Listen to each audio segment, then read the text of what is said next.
ఇవాళ దేశవ్యాప్తంగా Supreme Court of India వారి ఆదేశాలకు అనుగుణంగా మనకి సెంటర్ వైజ్గా నీట్ డేటా రిలీజ్ చేశారు.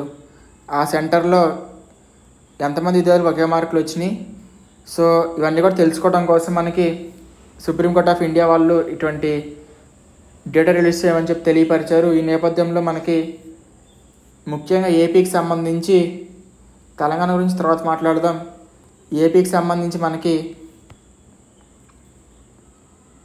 డేటా ఒకసారి పరిశీలిస్తే ముఖ్యంగా నేను విజయవాడకు సంబంధించింది అలాగే విశాఖపట్నం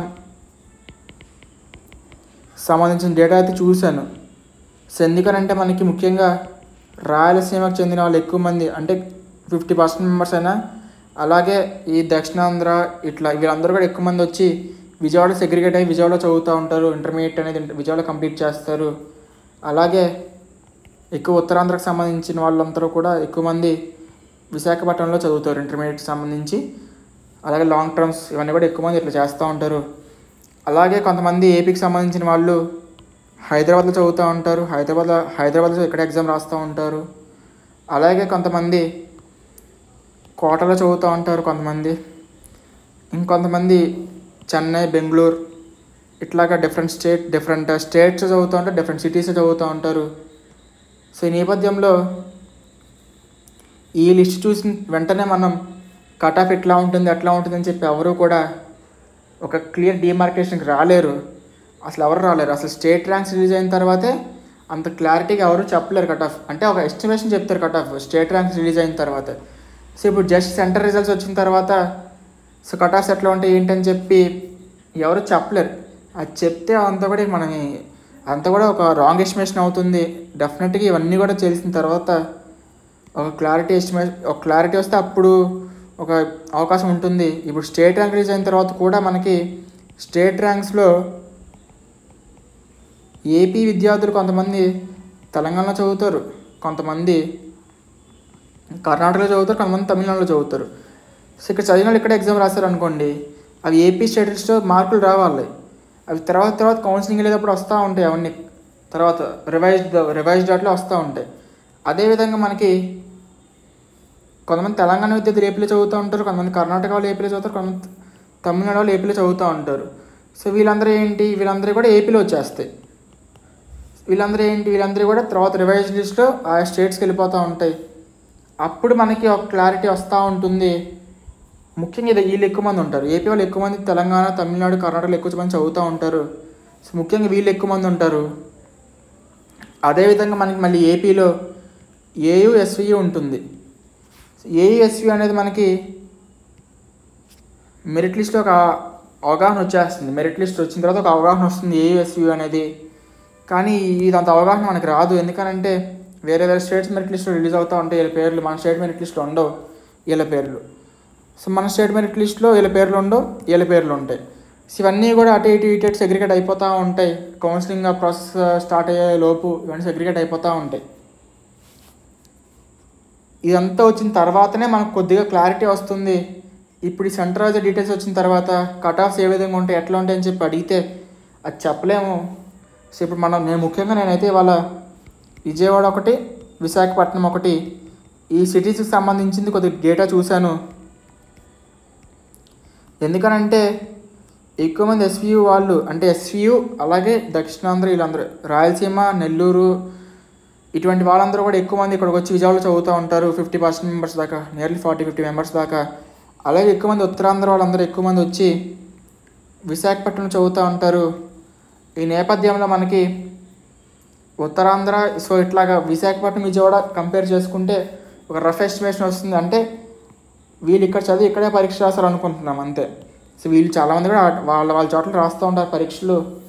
సో క్లియర్ ఎస్టిమేషన్ కోసం ఈ రెండు చూసాను, కొద్దిగా ఐడియా కోసం చూస్తే 600+ మార్క్స్ అనేవి చాలామందికి వచ్చినాయి. 600+ చాలామందే కనపడుతున్నారు. అంత తక్కువ మంది అయితే లేరు. 600+ మార్క్స్ వాళ్ళు చాలా ఎక్కువ మందే కనపడుతున్నారు. సో కట్ ఆఫ్ అనేది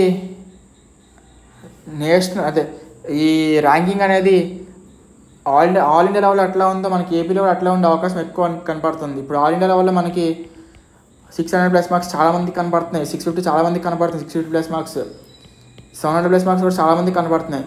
సో ఇట్లా మనకు కనపడుతుంది ఆల్ ఇండియా లెవెల్లో. నేను చూసినంత మేరకు ఏపీలో కూడా, నేను చూసిన కొన్ని సెంటర్స్ మేరకు ఏపీలో కూడా మనకి ఆల్ ఇండియాకి సంబంధించింది మనకి రెప్లికా అయిద్దాం అని చెప్పి ఒక సందేహం అయితే వస్తుంది. ఎందుకంటే చాలామంది ఎక్కువ మార్క్స్ వచ్చినాయి. సో అట్లా ఆల్ ఇండియా సంబంధించి రెప్లికా మన ఏపీలో కూడా అయితే, అంటే ఏపీలో కూడా ఎక్కువ మార్క్స్ వస్తాయి, ఎక్కువ మందికి 600+ మార్క్స్ వస్తే ఇట్లా ఉంటే పరిస్థితి డెఫినెట్గా కట్ ఆఫ్ కూడా ఎక్కువే ఉంటుంది. సో లాస్ట్ టైం ఏయూ వచ్చేసరికి ఓసీకి జనరల్ కేటగిరీకి సంబంధించి 550 మార్క్స్ దాకా ఉంది. ఇది ఓయూలో జాయిన్ అయ్యారు 550 మార్క్స్కి. ఏయూ వాళ్ళు ఓన్లీ ఏయూలో అయితే 551 మార్క్స్ దగ్గర కట్ ఆఫ్ ఆగింది. సో డెఫినెట్గా కట్ ఆఫ్ అనేది భారీగా పెరిగే అవకాశం ఉంటుంది. కానీ ఏదేమైనప్పటికీ అలాగే ఎస్పీలో వచ్చేసరికి లాస్ట్ ఇయర్ నియర్లీ 540+ దగ్గర కట్ ఆఫ్ ఆగింది. ఇయర్ కూడా పెరిగే అవకాశం ఎక్కువే ఉంటుంది. ఏదేమైనప్పటికీ కూడా మనకి ఎన్టీఆర్ యూనివర్సిటీ వాళ్ళ అఫీషియల్ వెబ్సైట్లో మనకి స్టేట్ ర్యాంక్స్ రిలీజ్ చేసిన తర్వాతనే ఒక క్లారిటీ వస్తుంది, ఒక క్లారిటీ మనం ఎస్టిమేట్ చేసుకోవచ్చు. అలాగే అందులో కూడా ఎంఆర్సీ సీట్ల గురించి కూడా క్యాలిక్యులేట్ చేసుకోవచ్చు. ఎందుకంటే MRC is the very important thing in calculating the NEET cut offs అండి. ఎందుకంటే ఎక్కువ మంది బీసీడీ క్యాండిడేట్స్ ఎక్కువ మంది కూడా ఎంఆర్సీ కింద ఎంఆర్సీ అంటే వాళ్ళందరూ కూడా ఎక్కువగా జనరల్ కేటగిరీ జాయిన్ అవుతూ ఉంటారు బీసీడీ వాళ్ళు. తద్వారా బీసీడీ కట్ ఆఫ్ ఎంత ఉంటుంది అని చెప్పి కూడా మనకు క్లారిటీ ఎస్టిమేషన్ వస్తుంది. ఇవన్నీ ఎప్పుడు తెలుస్తాయి అంటే మనకు ఖచ్చితంగా ఈ యూనివర్సిటీ వాళ్ళు మనకి స్టేట్ ర్యాంక్స్ రిలీజ్ చేసిన తర్వాతే ఈ అంశాలన్నింటిలో కూడా మనకు క్లారిటీ ఉంటుంది. అప్పుడు మీకు కట్ ఆఫ్ అనేది ఎస్టిమేట్ చేసి చెప్పొచ్చు. ఇప్పుడైతే ప్రస్తుతానికి డెఫినెట్గా లాస్ట్ ఇయర్ కట్ ఆఫ్స్ కన్నా కూడా భారీగా పెరిగే అవకాశం కనపడుతుంది. సో ఓయూ వచ్చేసరికి కూడా ఓయూ కూడా సేమే ఉంటుంది. లాస్ట్ ఇయర్ కానీ డెఫినెట్గా పెరిగే అవకాశం ఉంది. కట్ ఆఫ్ తగ్గే అవకాశం అయితే లేదు, కానీ పెరిగే అవకాశమే ఉంది. ఇది పరిస్థితి తెలంగాణకు సంబంధించి కూడా. ఇంకా తెలంగాణ అయితే ఇంకా ఎస్టిమేట్ చేయలేమండి. ఎందుకంటే తెలంగాణలో కూడా ఎక్కువ మంది ఏపీ వాళ్ళు చదువుతూ ఉంటారు హైదరాబాద్ సెంటర్స్ చూసేసి మొత్తం అందరూ ఓయూ అని చెప్పి అనుకోవడానికి వీల్లేదు. ఏపీ వాళ్ళు కూడా హైదరాబాద్లో చదువుతూ ఉంటారు, వాళ్ళందరూ కూడా హైదరాబాద్లో ఎగ్జామ్ రాస్తారని అనుకుంటే అప్పుడు ఇంకా డిఫరెంట్గా ఉంటుంది. ఏదేమైనప్పటికీ మనకి కేఎన్ఆర్హెచ్ఎస్ వాళ్ళు అలాగే ఎన్టీఆర్ యూనివర్సిటీ వాళ్ళు, సో ఈ 2 యూనివర్సిటీస్ నుంచి మనకి అఫీషియల్ డేటా వచ్చిన తర్వాత డెఫినెట్గా కట్ ఆఫ్స్ గురించి ఒక ఎస్టిమేషన్ క్లారిటీ వచ్చేస్తుంది. సో ఇప్పటికైతే మనకి కట్ ఆఫ్ అనేది డెఫినెట్గా భారీగా పెరిగే అవకాశం కనపడుతుంది. So based on some of the data taken. So ఇది పరిస్థితి. Thank you.